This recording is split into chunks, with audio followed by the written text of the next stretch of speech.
There's an information table. You can photograph the sheet with the contact information relating to our congressional delegation. There's extra signs, and you could make your own if you'd like.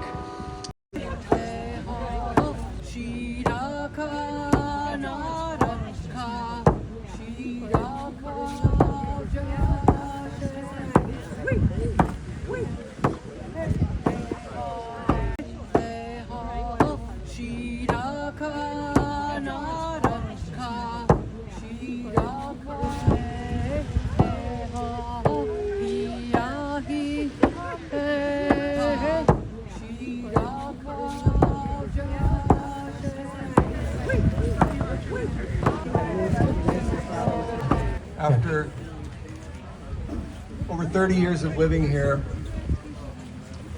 it's become so important to say that we are here on Tlingit Ani, and we thank the Tlingit people for all that they have sacrificed for our being here. Without butchering her Tlingit name, I'd like Nancy Keim to share a bit of drumming with us. Wasa westa kachuhan, wasa iati. Welcome everybody. Skinya tsa ye khatu wasak. Yes nach khatsati. Suknach adi ayakhat. And what I said just now was hello everyone, welcome. There's many of us that are trying to learn our heritage language. It is a lumpy road, and so forgive me if it sounds a little broken up. And so today is about unity. This is about all of us coming together. We welcome you on to Tlingit Ani. This is the land of the Tlingits. This is my ancestral homeland. And if I really wanted to go into it, I could tell you about my lineage here, because it goes far and wide, from over the mountains to over to that side to Scoot. Everybody try that. Scoot. Scoot, not Chilkoot. Scoot. Or just caught. Chilkat. And so my lineage is all around us, but we welcome you. Today the goal is what? Unity. To smash the oligarchy too. Yes! Penalties. Oh, beautiful for spacious for amber waves of grain. Please join us. For purple mountains, majesty above a food flame.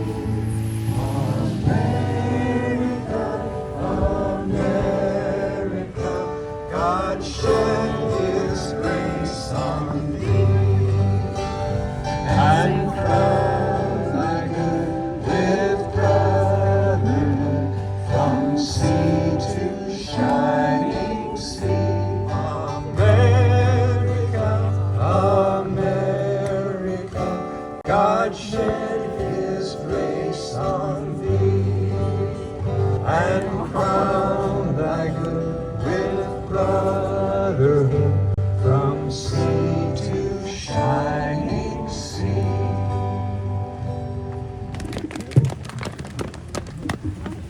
Candy, how about that?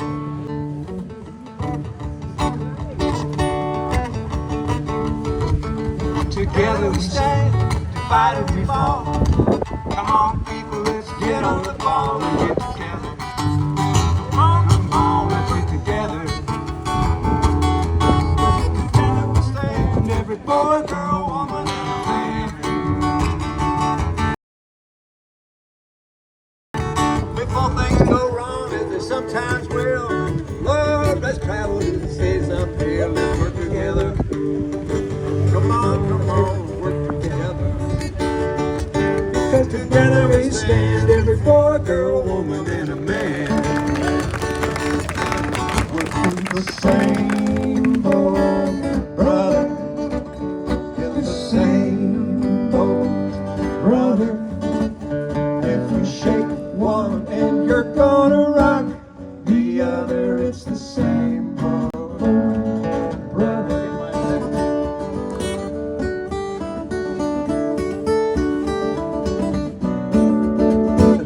boiler's blue somewhere in Spain. Keel was smashed in the far Ukraine, and smoke rolled out from Oregon to Maine. It took some time for the crew to learn what's bad for the bow ain't good for the stern. When the hatch takes fire in China Bay, Pearl Harbor deck's gonna blaze away. We're in the same boat, brother, in the same boat, brother. If you shake one and you're gonna rock the other, it's the same boat, brother. About so many amazing nonprofits in the Chilkat Valley and the wide range of services that they offer to us that benefit all of us. And you know, our nonprofits provide essential services to our community. They enhance the quality of our life, and they make it a more desirable place to live. And you know, we have nonprofits that supply our health care. They have life-saving services. They support our most vulnerable citizens with welfare services and elderly care. What if SAIL can no longer help them to live independently? What if HAL can no longer take them into assisted living because Medicaid will no longer cover their costs? What are we going to do? I ask you to continue to speak up and support these integral parts of our community. Today, our nonprofits don't know if they will have the funding they need or even the funding that they have been awarded but not yet received. What if those funds never come through? What if they no longer can offer these essential services to all of us? That would be a tragedy.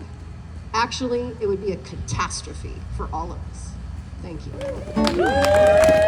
Well, by way of welcome, I would like to quote a now famous sixth grade teacher in Idaho when she said, her name is Sarah Ainema, she said, "Everyone is welcome here." So nice to see you all today. I've been honored over many years now to spend time at the Haines Assisted Living on Monday nights playing music with a whole bunch of different people around the community, and through the evolution of lots of different residents up there, and it's given me a better understanding of just how important that facility is to our community. So I'd like to just speak briefly on the role that Medicaid plays in supporting our elderly and our seniors in Haines. First of all, a couple of facts. In the United States, 84 million Americans receive and rely on medical assistance for medical costs from Medicaid. This includes low-income families and people with disabilities, elderly care, assisted living, and nursing homes. In the United States, the average contribution of the federal government to the states is about 60% of the cost of Medicare and 40% to the states. So if you can imagine the loss to our state if we lose the Medicare assistance from the government. The current budget that passed through the House, it had $880 billion in cuts to the Center for Medicare and Medicaid Services. So it's only logical to imagine the amount of cuts that are going to be made to the Medicaid system unless something changes between now and then. Locally, our assisted living, which was Lucy Harrell's dream for allowing more people to age in place in Haines, it would be severely affected by cuts to Medicaid. The majority of HAL's residents over the years have been on Medicaid reimbursement, and at times it's 100% of the residents of HAL. So it's hard to imagine what exactly would happen if those funds would be cut and where people would go. I mean, the truth is that the loss of Medicare would completely necessitate a closure of our Haines Assisted Living. And I personally am glad that it's here because as a 69-year-old, I'm hoping that as a 89-year-old that it's still there for me when I get there. Maybe even earlier than that, who knows. It's also hard to imagine in a closure situation where the residents would go. I mean, who takes care of it? The stress put on the residents, the stress put on the families would be enormous. Besides the residents, HAL employs 10 trained professionals, some with very high level of training and years of experience. They would be forced to find other work, likely out of their field if they wanted to stay here in Haines, because of course search and sale and reach would all be hit hard as well. So the threat of Medicaid truly runs deep through our fabric in our community of Haines. It currently supports seniors, people with disabilities. It provides medical care for those who need it the most, supports Denali Kid Care as well as SNAP. So my goal here today, maybe preaching to the choir, I'm sure, but my goal is just to provide a little information about the value of Medicaid to our community and how the impact of cuts, how the cuts could impact Haines assisted living in particular. We would not be immune to these effects, even though it could be a nationwide phenomenon. So thank you for listening and gathering, and for doing what you can to support our seniors and to contact the people who have the power to enact some change in our country and in our state. So thank you for listening. Welcome, everybody. I don't know how I could possibly add to what is on all these incredible signs. Thank you all for showing up. Tom basically said a lot of what I was going to say. But I as a clinical therapist in Haines, I work with probably half on average of my clients are receiving Medicaid or Medicare, and Medicaid is about the best insurance a person can have. A lot of this, how it helps society and the disadvantaged and the poor, but Medicaid covers ears, it covers eyes, it covers dental, it covers travel. It covers so much more than the average insurance, which is great because the people that use it generally don't have any other options. Some people might say, well, if you can't get Medicaid, you can probably get some, Obamacare or some affordable health care.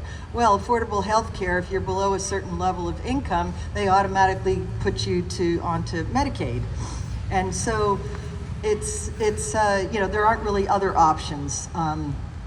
And I guess my concern for all the 80 million or so or more people that are counting on these insurances, my concern is for how the endless ramifications on the societies and the communities they live in. Personally, as a provider, my income is impacted directly by that. Fortunately, I'm really close to retirement, and I feel very, very grateful to be that close at a time like this. But the impact on providers, a lot of these Medicaid people, if they are cut off, will not have other options. So those providers won't say, oh, well, we'll just charge their Premera or their Aetna or their whatever. I wanted to share one story without revealing any details at all, but of a person I work with who was Social Security check, disability check, which they live on, no other options, was cut by $500 completely out of the blue just recently. And with the assistance of many resources, including Jesse Keel's office, this person was able to get their Medicare and Medicaid and Social Security disability payments all straightened out and reinstated in a very short period of time, which was great. The downside is that they told her that the $500 that was taken out of her precious small amount of income, it could take 6 months to a year before she's refunded the money that was literally stolen from her. So that's just one of many impacts. I'm not going to say a whole lot more. Somebody gave me this sign. I lived in Glacier Bay for many years. My daughter-in-law is a ranger there, and she told me about a person a marine fisheries biologist who was recently hired by Glacier Bay National Park and moved at great expense to the park, and themselves moved to Gustavus to live there, get their new job. 3 days into their new job, fired for poor performance. So anyway, thank you all for being here. Keep doing all the work you're doing. Call, fight. Thanks. All right, thanks for coming. So yeah, I'm representing KH&S. We've already been impacted. Primarily, we were awarded a couple years ago a grant from FEMA, which was going to help. It's called the Next Generation Warning System, and help pay for updated equipment to move our tower in Skagway to increase our broadcast range and various other things, mainly to be more robust in the event of an emergency situation. And we've spent, it's a reimbursable grant for a total of $86,000. We spent about 40, and we got a stop work order in February, and we haven't been reimbursed for anything besides about $6,000. So we have all this equipment that's now just sitting around. We can't do the project, and we've spent, a salary's worth of money that we're not going to get back unless something changes. So that's been a real concrete impact that's impacted KH&S. You'll hear a lot more about it during the fund drive, as you can all expect. And of course, there's a real fear of losing Corporation for Public Broadcasting funding, which is about a little over a third of our budget. And they tried to do that the last time this administration was in place, and Congress supported it, including Senator Sullivan. So don't write your senators, your Congress people, that they may support it more than you think they might, especially rural places that rely on public radio. And yeah, so that's how KH&S is impacted. Thanks for being here, everybody, and listening.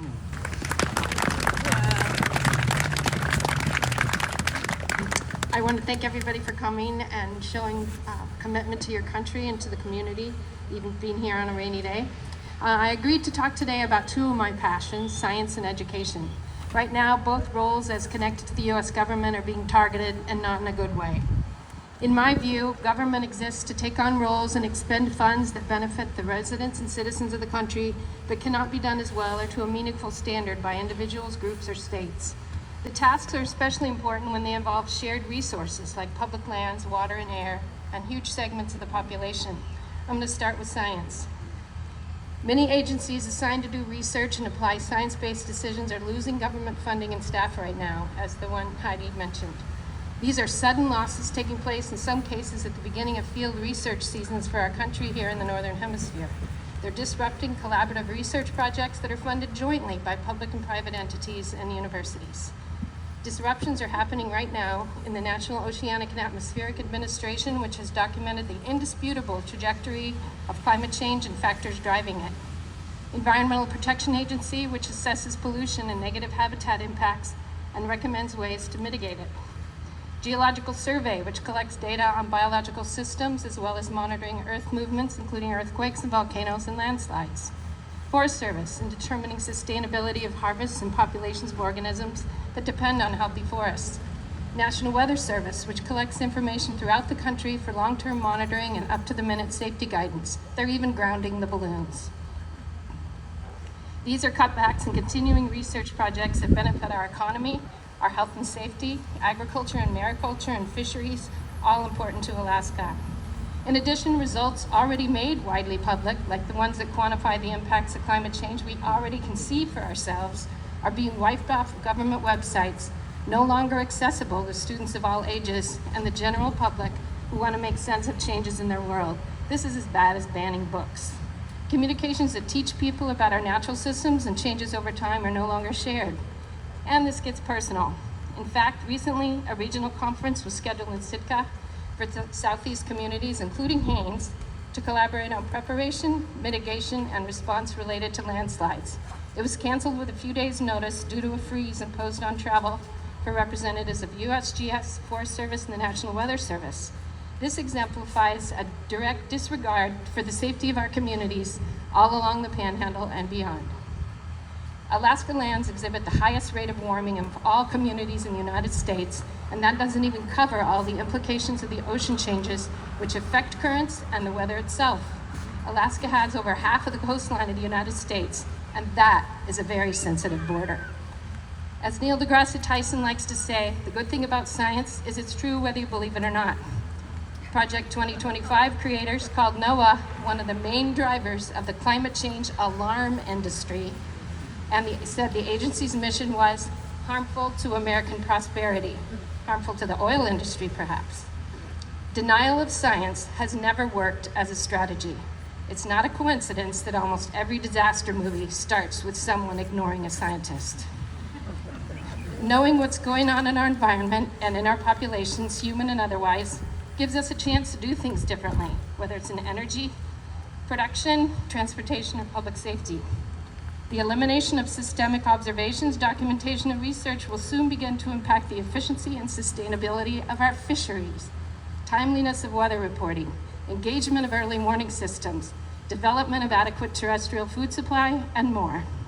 I'm reminded of a certain public figure who said during the COVID pandemic, if we didn't test so much and so successfully, we would have very few cases. Well, that just wasn't true. Whether you measure something or not, it still happens. Research leads to understanding of feedback mechanisms, development of innovations in transportation and communication technology, ability to strike a meaningful balance between development and protections. And science critiques itself, and quite harshly sometimes. Bogus and unverifiable science helps no one and distracts from real solutions. We need research, and we need Americans of all ages to understand how science works. We learned during COVID that many people actually don't. There is a protocol and a high standard for reaching valid conclusions. My cousin's boyfriend's mother took X and got better. That must work. That doesn't meet the credibility test. We should all have access to the research data we've already paid for. Farmers can't feed the country if the field's flooded or on fire. Yes, it is an inconvenient truth, but a truth just the same. Unquestionably, science matters. Now for schools, the firing of specialists in the Department of Education has begun to disrupt the continuity of service that many vulnerable students need. The governor of Alaska, once an educator, says the changes will be great, putting all the power and responsibility on the states, including ours that so far refuses to assess an income tax, even as many high salary paychecks leave Alaska. States already control most aspects of what and how students learn, but the feds have been the ones that assured all students have a fair shot. The governor says that all the laws that protect children will still be in place. And yet, I found out that Alaska has joined 16 states that are suing the U.S. Department of Education for enforcing Section 504 of the American Rehabilitation Act. That law prohibits discrimination of students and requires public schools to serve students with disabilities appropriately. Alaska is fighting that. So no, the laws are not necessarily safe, even if the state takes over the oversight of these protections. And college and training schools will be less available to low-income students since Department of Education manages many of those loans. Apparently, had a long argument with a staffer in our governor's office.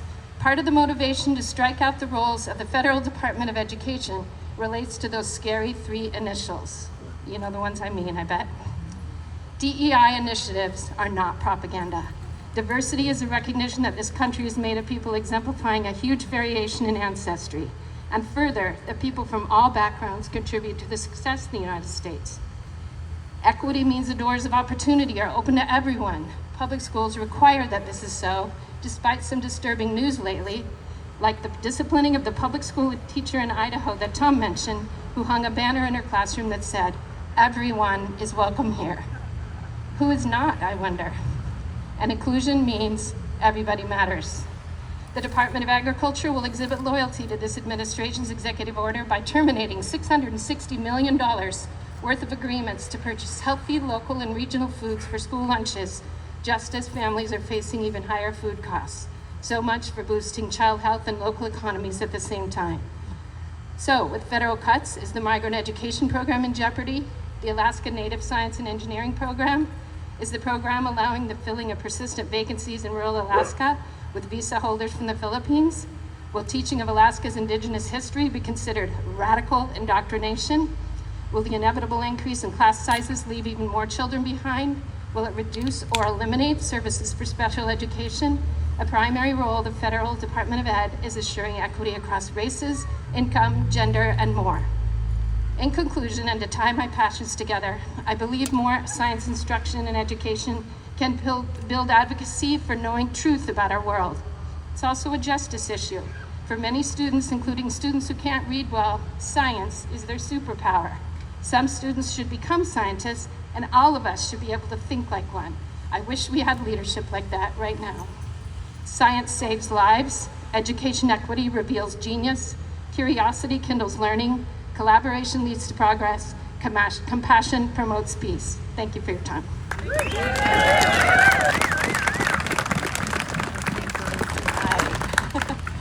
Yes, I'm Clune. I've been living with breast cancer for 6 years. Closer. Sorry. I've been living with breast cancer for 6 years. Thought I would get through this. Apparently not.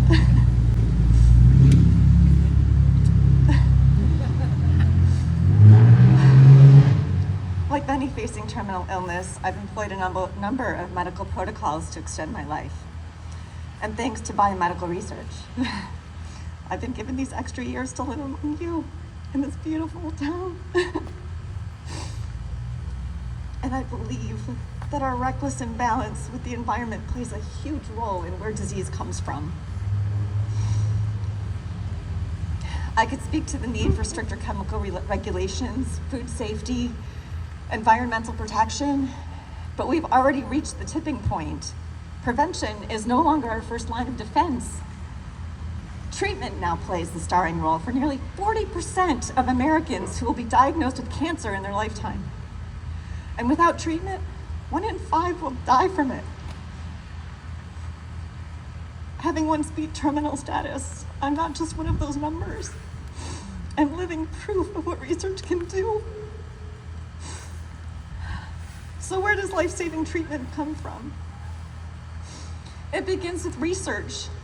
We've all talked about this. The majority of that research is funded by the federal government through grants. And this comes thanks to a strong bipartisan investment in public health, honestly. I don't know what the problem is. We are all affected by this. The leading agency behind it is the National Institute of Health, or NIH, which invests $48 billion each year in biomedical research, including $8 billion specifically for cancer. And the return on taxpayer investment? It's millions of lives, tens of millions more years lived, improved symptoms, slowed or prevented disease progression. And I personally benefited from every one of these outcomes. And I'll bet you or someone you know love does too. Over 90% of NIH funding goes to research that touches nearly every family well beyond cancer. Alzheimer's, Parkinson's, MS, heart disease. It's how we've eradicated polio and smallpox, and how HIV became manageable rather than fatal. But clinical progress is now under threat. Nationally, new grants are being frozen. Existing research is being terminated. And studies that don't align with this administration's ideology is being erased. And that matters. Diversity, equity, and inclusion matter. Women are already underrepresented in clinical trials, and Black women even more so. And when you cut research in certain areas, you don't just exclude a few voices. You risk everyone's health by ignoring crucial data. And when labs shut down, you can't just pick up where you left off. You don't get to pick the petri dish out of the trash can. Trials end, data is lost, sometimes decades worth. Trial patients have life-saving medicine that gets revoked. Parents lose children, and children are left so vulnerable when they lose their parents. In February, an executive order slashed those congressionally directed medical research programs. A Pentagon program that received $1.5 billion annually, with nearly half dedicated to cancer research. It's now cut by 57%. Mark Veith of the Defense Health Research Consortium was shocked. His words, no money for cancer, kidney cancer, no money for pancreatic cancer, no money for lung cancer. This leaves so much completely unfunded. And the reason cancer is so hard to cure, cancer isn't just one disease, it's many. Breast cancer alone, which is what I have, has so many subsets. It can be non-invasive or invasive, ductal or lobular, estrogen, progesterone, and HER2 positive or negative, or a combination of one of those three. Or it can be location-based, like Paget's disease, or metastatic, like mine, which travels to the organs and bones. There's so much to study here. And new innovations have reached the market just since I've entered this personal nightmare of mine. And funding isn't just about today, it's about the future. Young scientists are the lifeblood of biomedical, you have my pages, research. Cuts force training programs to close, promising talent leaves the field, and the result? We have a brain drain that weakens America's role as the global leader in scientific innovation. And the economic cost of defunding is steep. In 2024, NIH funding supported 408,000 jobs nationally and generated $94 billion in new economic activity. That's a $2.56 return for every dollar spent. Research is not wasteful. It's not wasteful spending. It's smart spending. It's life-saving. It's economy-boosting investment. Research drives America's global leadership in biomedical innovation. And so I just ask you to please stand with me and for all of us to say hands off science.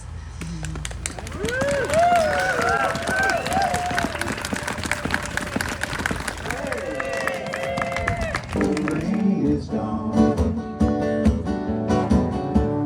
I can see all obstacles in my way. Thank you. Gone are the dark clouds that had me blind. Gonna be a bright, sunshiny day. Gonna be a bright, sunshiny day. Gonna be bright, sunshiny day. Look all around, there's nothing but blue skies. Look straight ahead, there's nothing but blue skies.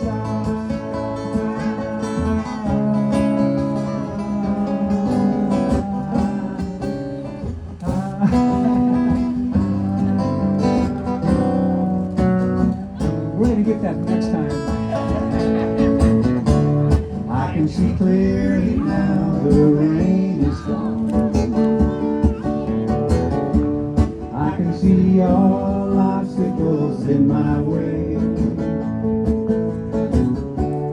I can the dark clouds that had me blind. Gonna be bright, sunshiny day.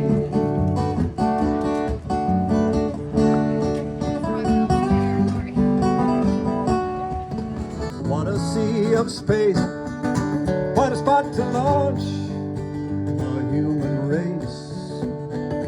So we built him a boat with a mixed up crew, with eyes of black, brown and blue. That's how come you and I've got just one